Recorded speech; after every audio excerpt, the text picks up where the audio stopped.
అదేవిధంగా ఏంటంటే ఎవరి దగ్గర అయినా సరే అమౌంట్ ఉండి బ్యాంకుల్లో ఉండేటువంటి అవకాశం ఉంటే వాళ్ళని ఆ బ్యాంకుల్లో వేసే బదులు ఎల్ఐసిలో జీవనక్షయ జీవన శాంతి అని ఉన్నాయి. 5 లక్షలు 10 లక్షలు డిపాజిట్స్. అంటే డిపాజిట్స్ అంటే బ్యాంకులో వేసుకుంటే వడ్డీ వచ్చేది కాదు, వడ్డీ సంవత్సరం ఎల్ఐసి దగ్గర నుంచి కంటిన్యూస్గా జీవితాంతం ఇస్తారు. కంటిన్యూస్గా 10 లక్షలు వేసారనుకోండి 56,000 రూపాయలు వస్తుంది అప్రాక్సిమేట్గా సంవత్సరానికి 56,000 రూపాయలు అలా కంటిన్యూస్గా జీవితాంతం ఇస్తూనే ఉంటారు. బ్యాంక్ రేట్ ఆఫ్ ఇంట్రెస్ట్ మార్చేసారండి, ఇది మార్చేసారండి అని చెప్పేసి అది మార్చారు. అర్థమైంది కదా మీకు?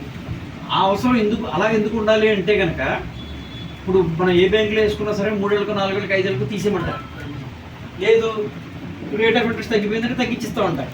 ఎల్ఐసి అలా అందం. ఎల్ఐసి ఇప్పుడు ఏంటంటే ఇప్పుడు 10 లక్షలకి 56 చెప్పాను కదా మీకు, 10 లక్షలకి 53, 56, 57 అలా వస్తుంది ఏజ్ని బట్టి. అది ఏదైతే పాలసీ తీసుకున్నప్పుడు ఉందో అది జీవితాంతం ఉంటుంది. Same rate of interest, same rate. మన తదనంతరం ఆ అమౌంట్ ఏదైతే ఉందో అది మన కుటుంబానికి అందజేస్తారు.